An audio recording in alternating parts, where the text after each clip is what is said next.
What's up, y'all? It's your girl Shay Vlogs, and I am back with another video. And before we get too far into this video, make sure you guys hit that thumbs up, hit that subscribe button, and don't forget to turn on that post notification bell so you can be notified the next time I post or go live. In today's video, we're going to be talking about 10 most important things to do before you relocate to another country.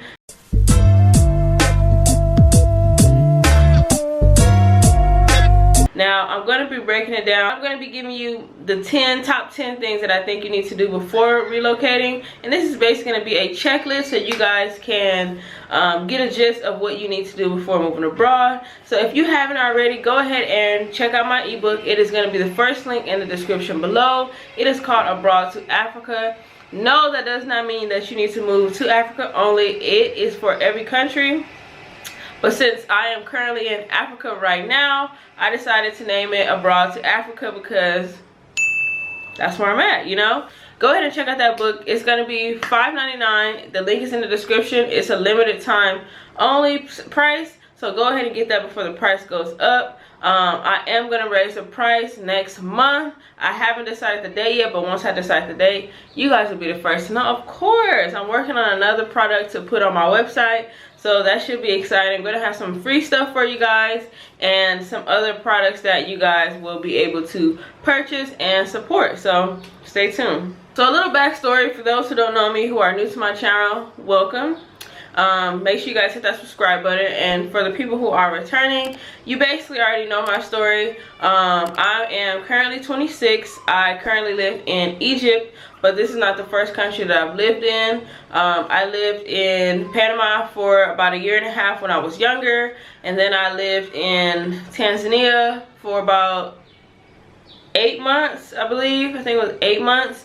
And then now I am currently in Egypt, and I've been in Egypt since last August, coming up on a year pretty soon. I have a certain level of expertise when it comes to this. I moved out here right after my 25th birthday, and I've been here ever since. There's some things that I did terribly wrong that I wish I would have knew before. Like, I wish someone would have told me before, but I didn't have that person, so I wanted to be that person for you guys and go ahead and put out that information for you so that you can know what to do, unlike me.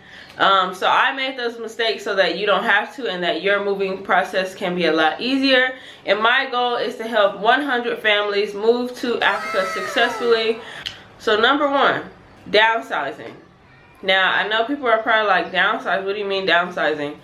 Downsizing. So when you decide to move abroad, you kind of have a timeline of when you want to move abroad, and you know that you can't take everything that's in your house, all those possessions that you have, and take them with you to another country. I suggest selling a lot of things, starting to sell a lot of things, throwing away things that you don't need, that are no longer important. Just getting rid of all the extra things that you don't need to take with you. Like, if you have 10 bed sheets, you don't need to take 10 bed sheets abroad. You can take like 2 or 3 depending on how much luggage you have. So you have to start downsizing and selling stuff and giving stuff away. Maybe donate it to your local Goodwill or a thrift shop. Those type of people, they buy those things. Even like clothes, getting rid of clothes is super duper important. So go ahead and start to downsize, and it will make your move when it comes time a lot less stressful, because you don't have to scramble and try to get these things off your hand, and when nobody's buying them or you can't find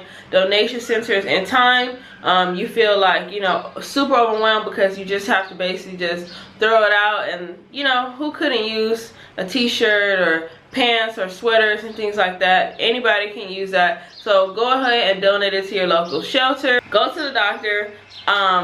If you have any allergies that are substantial, go ahead and get you a couple of EpiPens. Stock up. If you have kids that have allergies, really bad allergies, go ahead and get some EpiPens for them. I say stock up on the Benadryl. If you have like diabetes, go ahead and just stock up on those medicines if those are some things that you cannot live without. They do have a lot of pharmacies here.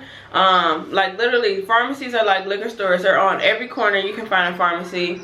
And the good thing about the pharmacies here is that you don't have to see a doctor to get what you need. You just go in there, tell them what's wrong with you or what you need, and they will give it to you. Only in like super severe cases where you need to see a doctor. For me, I had to stock up on Benadryl because I have allergies. Number 3, shop for the specific country that you are landing in. So if you plan to land somewhere where it is snowing all the time, raining all the time, it's always gloomy, you do not need to take that mini skirt with you. Go ahead and get you some pants, get you some sweats. Make sure that you guys are doing research on the different seasons in that country. Number 4, get digital copies for all your important documents. No, you do not need to carry every single school picture that your child has made in the past 15 years and they're now 25. You do not need to carry those. You can go to your local Kinko's or print shop and get those scanned, and you can have everything at the push of a button on your laptop, on your phone, in your email. You can scan it all to a drive and save it there. I recommend that you get multiple scans of your passport, your social security card, your birth certificate, and if you decide to do any vaccine records, take that, get those scanned, and then also have a physical copy. But those scanned documents will definitely help you because sometimes you don't want to lug those documents around all the time, and you will be able to go ahead and pull that up and email it to them, and they will accept that as a form of documents. So getting your important document scanned is super important. I still recommend, of course, bring your passport. You can't go anywhere without the physical passport.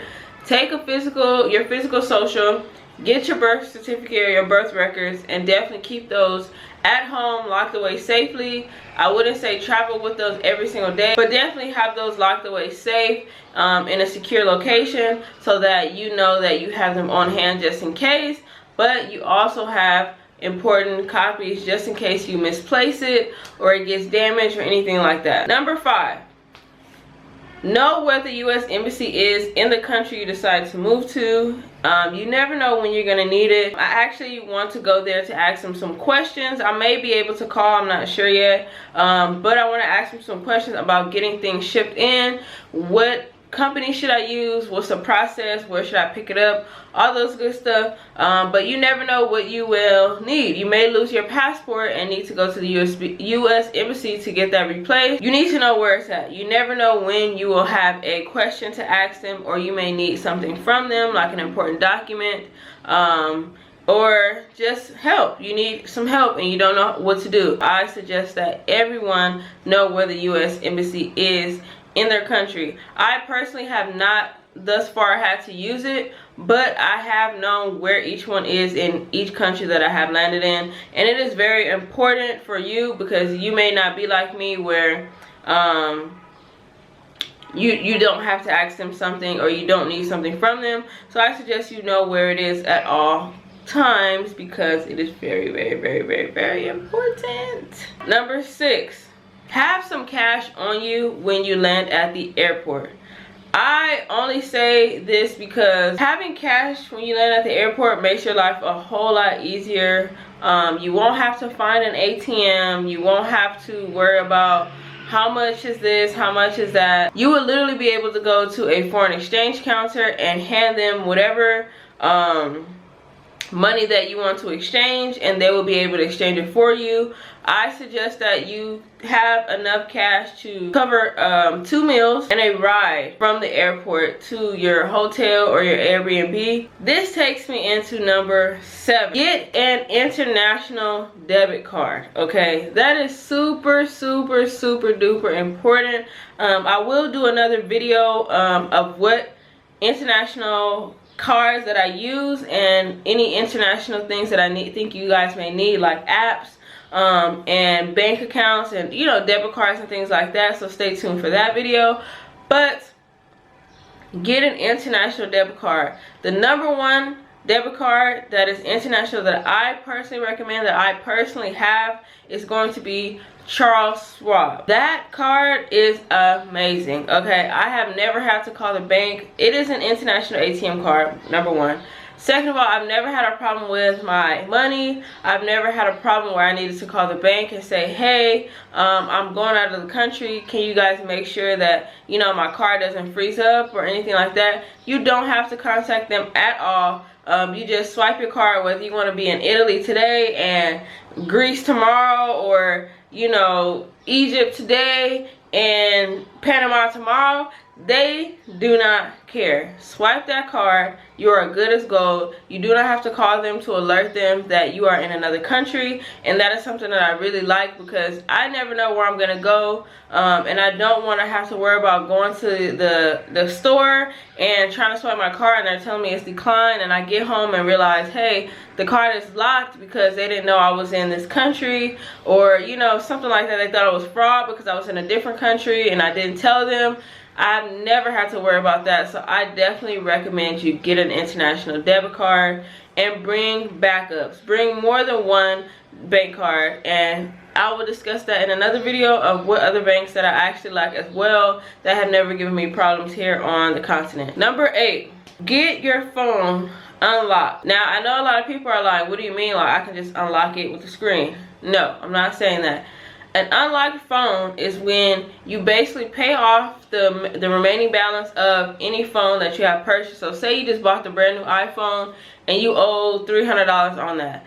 Once you pay that $300, you will have to call your service provider and tell them to unlock your phone. They will give you a code to unlock your phone, and then you can enter that code on this app, or sometimes it's already built into the settings. And it will unlock it so that it will be able to work with any SIM card around the country. So I had a problem with that because I was told my phone was unlocked. But once I got here, I realized that my phone was not unlocked. And I'm having a difficult time getting it unlocked being here on the continent. I have had to purchase 2 other phones in order to make calls locally because my phone was unlocked. Now mine is a dual SIM card, so I have a SIM card from Google Fi built into my phone, and then I'm able to put a second SIM card into my phone, and that should be able to work anywhere that I go. I still have to figure out how to unlock my phone, and I'm having some difficulties because I'm already in another country and they're like, bring it in and do this and do that. I can't. Ma'am, I'm in Egypt. I can't, okay? So I recommend everyone get their phone unlocked. And if you cannot get your phone unlocked, you know how people work around the unlock situation. If you cannot do either one of those 2, I suggest that you just be prepared to purchase another phone once you get to your country of choice. You will have to purchase another phone so that you can communicate locally. Sometimes you will get lucky and people will have a WhatsApp number, so you will be able to still use your phone to just do, you know, like the WhatsApp and things like that. But you will need to purchase either a Wi-Fi box, like a little Wi-Fi portable box, or see if your service provider will provide internet and data to you while you're in another country. Yes, it's going to be more expensive, so don't be alarmed when you get that bill from that next month. It is going to be more expensive because they almost like punish you for going out of the country and using data or making phone calls.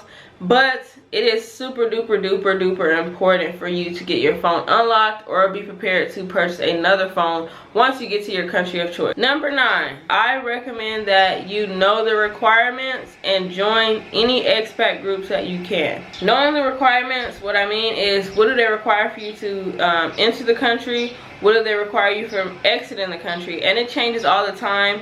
When I was flying out, I had to check like every week.